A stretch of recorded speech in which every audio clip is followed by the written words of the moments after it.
Hi, it's Lori or Lorena Corinne. Welcome back to my channel.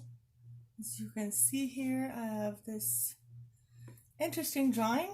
So, what's going on is Kyle, my youngest son, has sketched out, he sketched out this shooter here, and he sketched out this person who's, I don't know if they're on their phone or laptop, and they have ice cream, and he did the balcony, this balcony, and I think he did the line coming down. And then he asked my oldest, Tyler, to do this side, and he's asked me to do this side. And he wants this to be on the more brighter side, and mine to be like a nighttime, darker side. Instructions were the face and the hands are dark. And then my side, I am going to use some gel pens that will glow in the dark. Tyler used watercolors, and he wanted us to stick to our own styles. So that's good because we're different kinds of artists. She kept hers very simple. I'm not good with simple. I tend to get carried away. As you can see by the buildings I've already drawn in. And she is a much more accomplished artist than I am. I'm already seeing mistakes. So that's okay, because I'm just gonna have fun and do my best, and I think he'll be happy with it. I think, especially since mine's gonna glow in the dark, so that'll just make up for everything. And watching me draw might not actually be the funnest thing to do in the world, but that's not why I'm recording. I'm recording because I did want to talk about something that happened recently. I think I have to fix that too. Yes, that's just the wall, and I made it into a rail. Yeah, something that happened to us recently that was not good. But the reason I want to talk about it is because it's important. Alrighty, so I may as well jump right into the story. Please don't get aggravated watching me draw and erase, because like I said, I'm not an accomplished artist. So sometimes I just have to draw it out and see how it looks, and then if it doesn't look good, I just erase it. Alrighty, so the story, or what happened, was the other day, my daughter went to go to the convenience store to pick up some things that's down the street from us. And some time went by. Oh, and she borrowed my shoes. That's important to the story. My flip-flops that I always wear. Anyways, something happened, and I had gone outside, and this man saw me. He said, "I think your daughter is calling you. There's a little girl sitting in the middle of the street." And if he hadn't said sitting in the middle of the street, I would not have thought it was my daughter. And I know that sounds terrible.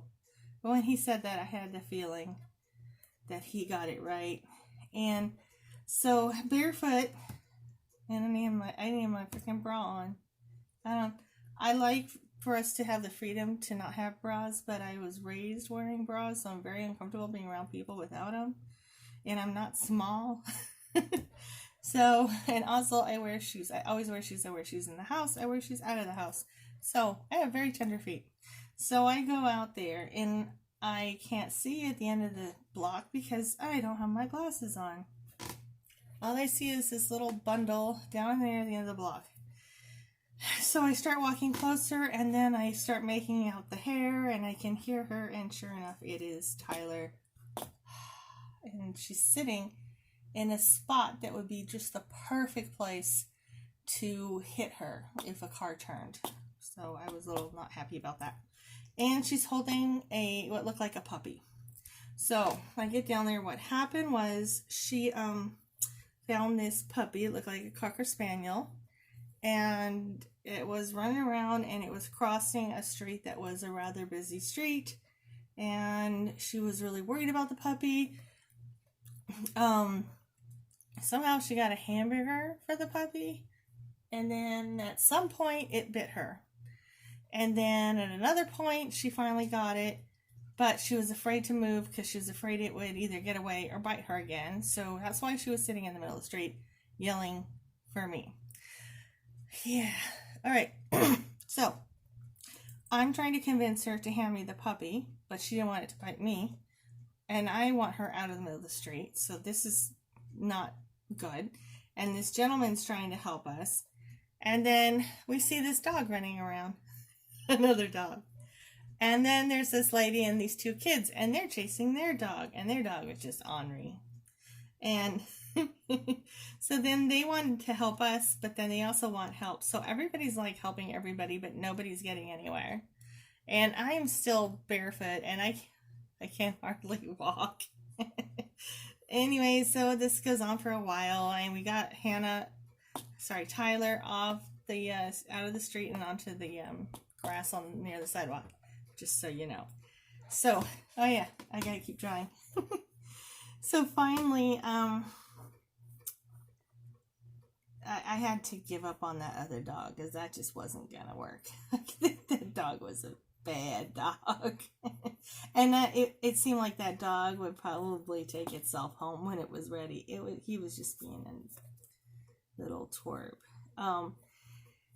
So when the lady saw the Cocker Spaniel, the puppy, she said, "Oh, it looks like maybe an older puppy." And I was like, "Huh, yeah.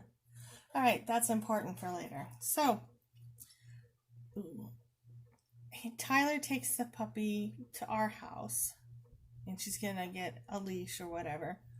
And then I was helping the other lady for a little while before I gave up. Then I get home, and I was not thrilled to see that the puppy was in my house because I have animals, and I don't know if the puppy has fleas or not. But so far, things have worked out.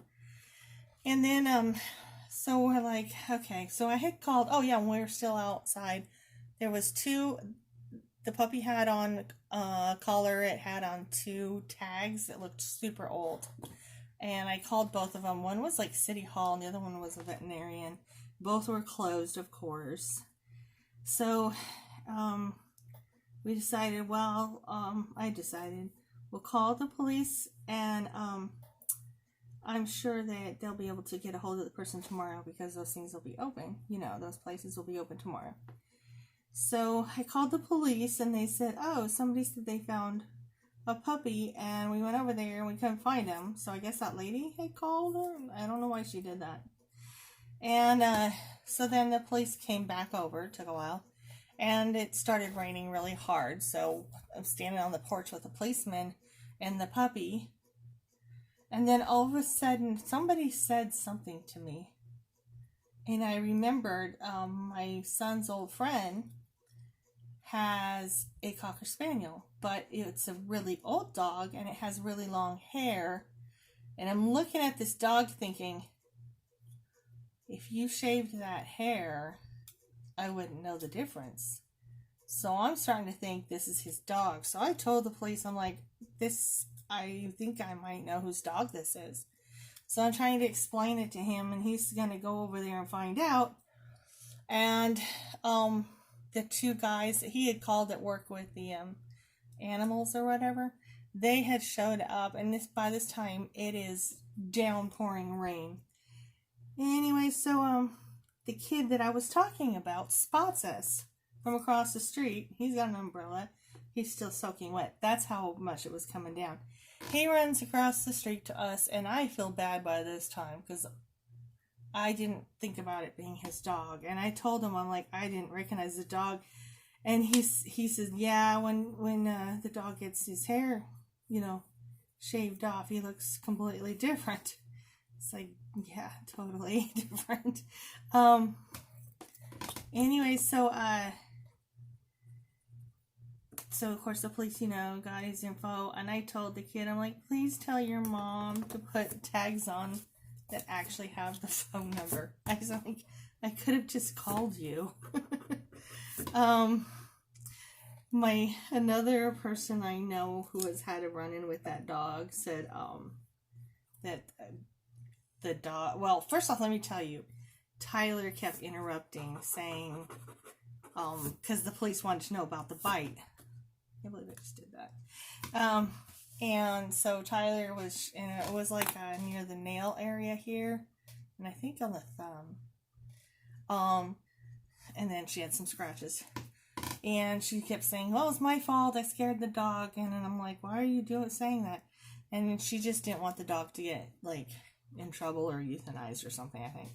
Anyways, so, the police went over to talk with the other kid's family, and I'm like, yeah, they probably are gonna be ticked at me for a while.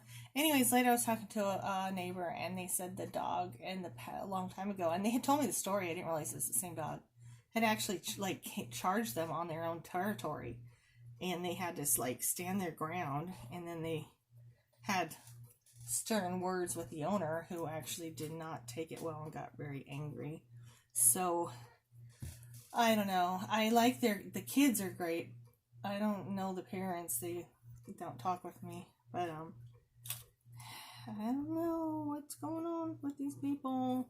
But, so then the police wanted to know if Tyler was going to go to the emergency room. And I'm like, nah, she's fine. And then I'm like, you better ask her. So, and Tyler is 22. For those who don't know, she does have autism. And in some ways she's very independent, in other ways she's not. So, you know, and technically, though, it's up to her. So I was like, wait. I'm like, Tyler, do you want to go to the emergency room? And her eyes get big, and she's like, yes, I do. So, oh, sorry. You know, we're going to the emergency room. So he had to have a paper filled out. Anyways, it's complicated going to the emergency room around here because the hospital area, you can't just, like, go to the emergency room there. It's weird.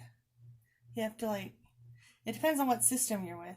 The one I'm with, you have to, like, go to a whole different area. And that was weird, too. And then if you don't pull in the right driveway, you end up going in circles. So, I've only been there a couple times for the emergency room. So, I went in circles for a little bit. Thankfully, Tyler was okay. And we finally get in the right door. And, I don't know if it's that place or another place that gave me a mask that wouldn't stay on my ear. I don't remember. They didn't take long to call us. I still told Tyler, you know, take some entertainment stuff. I've done the emergency room thing before. It doesn't matter who you are or where you are, you're going to be there forever. And don't be fooled by the emergency rooms. Once you get in that room, you're still going to be there forever. So, sure enough, the emergency waiting room was... We didn't wait hardly at all. They get her into a room, and then, yeah, it took not literally, it just took so freaking long. Let's see here, I gotta check something. Everything's good. I just want to check and make sure the recording's good, so I'm gonna pause for a minute. Okay, good, it looks like everything's good. Sometimes it turns off and it doesn't tell me it turns off. Alright, so this is where the problem that I wanted to bring up, because it has to do with autism, and you get the people saying, you know, doing the whole autism awareness thing, and it's like, well, aware of what? Aware that people have autism? You know, no, I mean, obviously that's a thing, but that's not helping anyone. People need to know what to expect. And it was very evident that night that these people didn't know anything about autism. And she can't be. I know she's not the only one with autism that went there, has been there, because my son has been there and he has autism. No. No. But she has a phobia of shots. Now, she has a high pain tolerance, okay? So it's not about the pain, but she has a phobia of, you know, the needles. And so, having been bit already, I already knew that the likelihood of her being able to have a shot was not, well, just wasn't going to be likely.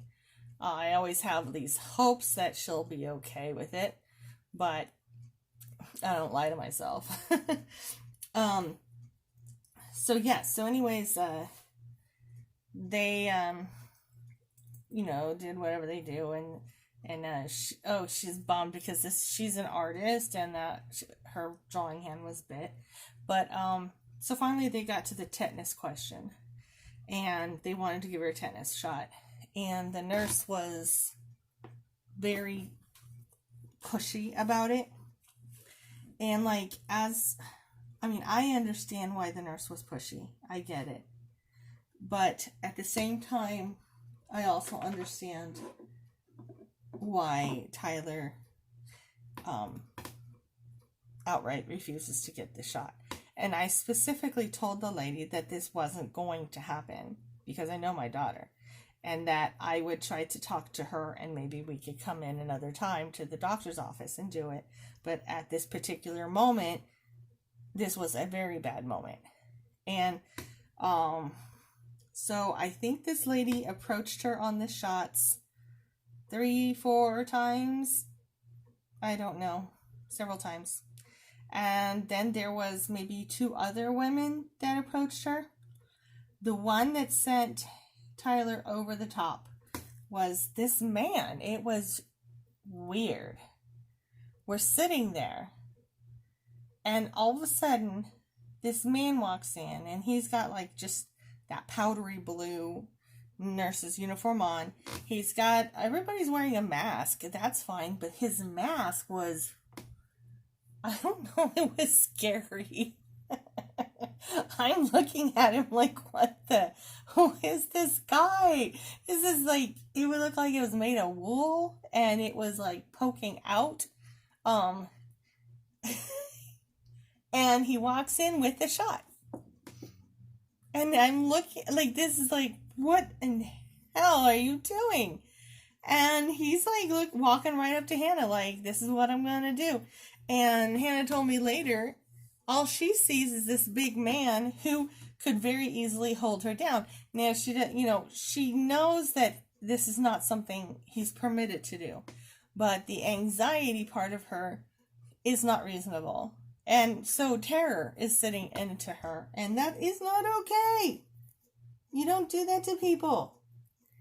And at some point, I don't remember if it was him or somebody else, I can't remember, I said, I think it was a lady, I don't even know anymore who I said it to. I said, do you know what autism is? And they're like, yeah. And the way they said yeah, it was an obvious no. And I don't even remember what I said after that. It was just, this was kept happening the entire time we were there, and we were there a long time. And Hannah was freaking out. And if you hear me call her Hannah, I'm sorry, that's the name I gave her when she was born. But she's changing it to Tyler, and I do pretty good some days. I'm getting used to the name, right? And I like it. Not that that's important, but I do.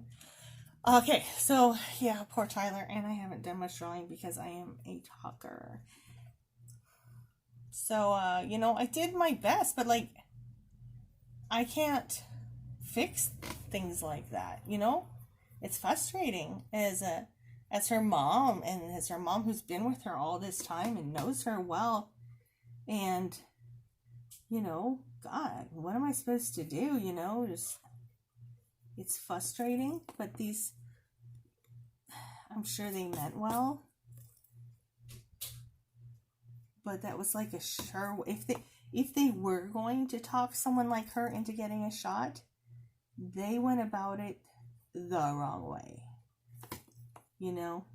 Bedside manners, kind of thing. Sometimes, I don't know, do they feel because they're in the emergency room, they can just, lord over you or something? I don't know. A lot of times in the emergency room, we meet the nicest people. We just had a difficult group there it was 2 or 3 nights ago. So, anyways, her hand is doing good. It's healing up really fast, thankfully. We haven't had a talk about the tetanus shot because they basically blew it for me to be able to talk to her. Eventually, I should be able to talk to her about it. but it's going to be a while because they freaked her out pretty good. So they were very successful in doing getting the wrong results. So yeah. So that's the thing, and I think it's really important that people understand autism because a lot of people have autism. And if you want to work with people and you want good results, you need to understand what's going on with them. Right now I'm having trouble getting even sometimes some of the siblings to understand each other. So it's just, there's a lot to it. And some of these things aren't a big deal. Now, maybe getting a tetanus shot is. And, but a lot of things aren't a big deal. It's like, you're going to have big deals. Save up for the big deals. Don't be all petty about the little deals that don't matter, because you need your energy for the big ones, So, I think what I'm going to do, since I can't seem to talk and draw at the same time, is I will go ahead and turn this off for a little bit. I'll get some done and turn it on. Maybe talk a little bit and go from there. So I will be back.